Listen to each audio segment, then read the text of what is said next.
हिमालय बचाओ आंदोलन की तरफ से एक पदयात्रा चल रही है जिसमें शिरकत करने हम लोग कल आए थे और उसमें लगातार शामिल हैं।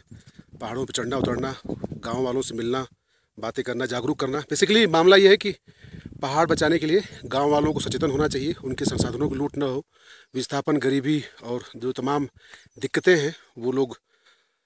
चलिए इस पूरे मामले पे हम लोग इस आंदोलन को लीड कर रहे साथी समीर रतूड़ी जी और दीप पाठक जी से बात करते हैं। समीर रतूड़ी जी, आपके साथ चल के मुझे समझ में आ रहा है कि पहाड़ पर चढ़ना कितना भारी काम होता है दिल्ली वालों के लिए।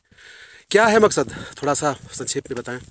मकसद यह है कि हम जब पर्यावरण दृष्टिकोण से बात करते हैं कि जल और जंगल और ज़मीन का संरक्षण होना चाहिए, तो हमें एक और मुद्दे पे बहुत ज़्यादा गहरा अध्ययन करना पड़ेगा कि हमारी जो जवानी है इस उत्तराखंड की, जो पहाड़ की जवानी है, जो अलकनंदा के वेव से ज़्यादा प्रभाव में पूरे यहाँ से राज्य से बाहर जा रही है और वो सिर्फ अपने रोज़गार के नाम पर यहाँ से पलायन कर रही है, उसके बारे में सोचना बहुत ज़रूरी है।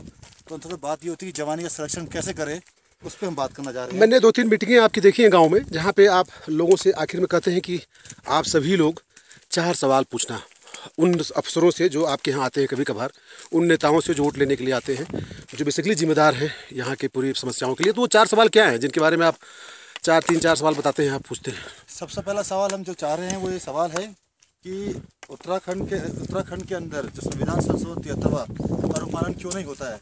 जब ग्राम स्वराज की बात महात्मा गांधी जी ने की थी और ग्राम सभा की मजबूती के लिए संविधान संशोधन 73 बहुत ज़रूरी है, तो क्यों नहीं इसका इम्प्लीमेंटेशन होना चाहिए।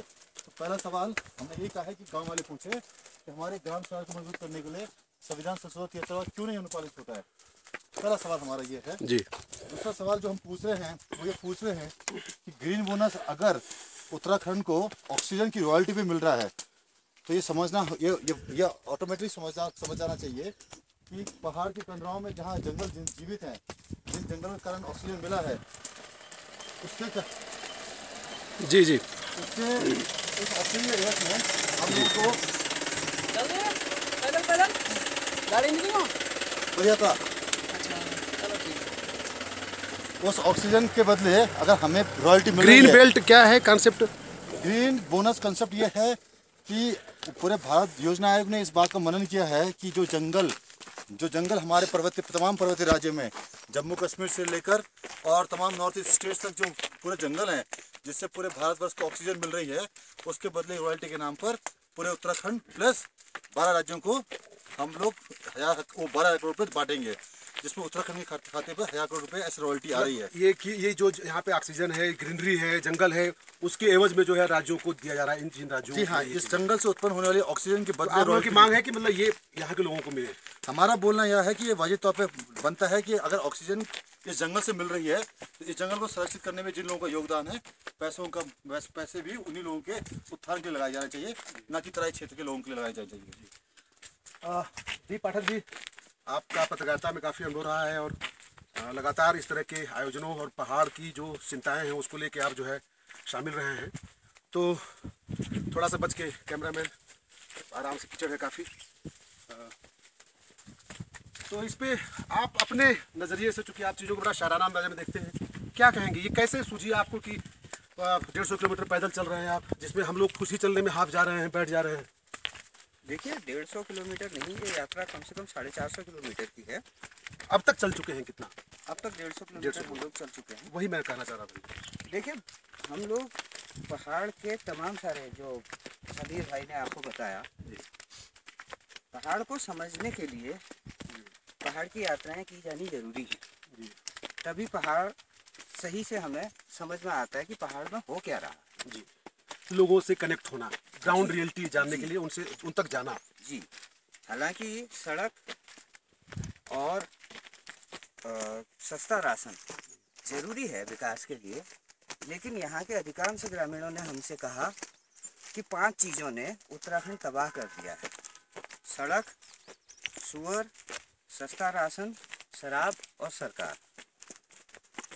हालांकि हमने उनसे कहा कि सरकार, सस्ता राशन तो अच्छी चीज़ है, सस्ता राशन और सड़क को इसमें निकाल दीजिए। उन्होंने कहा कि सड़क आने का मतलब ये नहीं है कि इससे लोग आ रहे हैं, संसाधन ला रहे हैं, ऐसा नहीं है, यहाँ से लोग जा रहे हैं। आपने कुछ अजीब अनुभव किए रास्ते में बता रहे थे कि जैसे आपने देखा कि यहाँ के गाँव के लोग जो हैं, जो बचे हुए हैं, ज़्यादातर लोग तो चले गए, जो नौजवान हैं यहाँ की जवानी चली गई बाहर कुछ पैसों में नौकरी करने के लिए, वो लोग, उन लोगों की दिनचर्या क्या होती है? वो लोग देख रहा हूँ खेती भी बंद कर दी बता रहे थे आप जो है। जी हाँ, ये तो बड़ा विकट परिस्थिति देखने को मिल रही है। गांव के अंदर लोगों का कृषि से मुख मोड़ना सबसे बड़ा चिंता का विषय बन गया है। वो चाहे कोई भी रीज़न दे रहे हो, लेकिन हमने देखा है अधिकतर लोग ताश के पत्तों में उलझे हुए हैं। उनको कृषि के प्रति कोई रुचि नहीं दिखाई दे रही है। उनका सुअरों और बंदरों, जैसे हमारे साथी ने कहा, उनके प्रकोप का आतंक उनके लिए बहुत बड़ा एक सवाल निशान बन चुका है। अंततः ये बात समझनी बहुत जरूरी है कि हम लोगों ने कोई भी कार्य ऐसा नहीं किया है इस स्थल पे जहां हम किसी को प्रमोट कर सकें, जागरूक कर सकें। देखिए, मैं एक उदाहरण भी देना चाहता हूँ। इस आपदा में, जब आपदा आई थी, इस आपदा में टनों का माल्टा जो हमारे आपदाग्रस्त क्षेत्र में पैदा हुआ था, सारा बर्बाद हुआ है। उसका कोई विपणन प्रणाली नहीं थी। उसी प्रकार टनों आलू जो था हमारे उत्तरकाशी जिले के पास, वो भी सब बर्बाद हुआ क्योंकि उसके लिए कोई विपणन प्रणाली नहीं थी। तो ये इनका कहना भी ठीक है कि हम उस उत्पादन करें क्या जब इसकी कोई विपणन नहीं होना है। तो सरकार को ये चीज़ ये भी देखनी पड़ेगी कि अगर हमें कृषि को प्रमोट करना है तो इनकी विपणन प्रणाली पे कार्य करना बहुत ज़रूरी है। इनके उत्पादन को प्रोत्साहित करने के लिए हमें ये देखना पड़ेगा कि इसकी सप्लाई चेन कैसे की जा सके। ये बस एक लास्ट करूँगा, आप लोग फिर ब्रेक लेके फिर बात करेंगे। ये कि बता रहे थे आप यात्रा में कई जगह आप लोग खाने वाने मिलने का संकट हो गया, कहीं बारात में आप लोग घुस के खाना खाएं, कैसे रहा? देखिए, ये तो इसलिए है क्योंकि आपको यकीन नहीं होगा, ये प्रमाणित बात भी है कि जिस इलाके से हम पदयात्रा कर रहे हैं, इस इलाके में आज से पहले कभी किसी ने कोई पदयात्रा नहीं करी।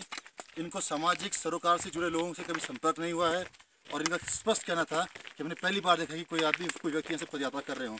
तो ऑब्वियस है, जब पहली बार पदयात्रा हो रही हो तो उनके लिए ये बिल्कुल अपरिचित टाइप के लोग दिखे और कई पर उन्होंने हमें ऐसा किया कि थोड़ा दिक्कतें हमें आई रहने के लिए, खाने के लिए। लेकिन अंततः ये जरूर बोलूँगा कि पहाड़ के लोगों के अंदर आज भी एक अपना आत्मीयता है, जिसने हमें अपने घर के अंदर जगह दी, जिन्होंने हमें खाना भी दिया और हमें अच्छे खासे ढंग से रखा। दीपाटक जी, 2 लाइनें चाहूँगा जो है इस पूरे बंजर हालात और जिजीविका जुनून पे, कोई 2 लाइन सुना दीजिए। हो गई है पीर पर्वत सी पिघलनी चाहिए, इस हिमालय से कोई गंगा निकलनी चाहिए। सिर्फ हंगामा खड़ा करना मेरा मकसद नहीं, मेरी कोशिश है कि ये सूरत बदलनी चाहिए। बहुत बढ़िया, धन्यवाद।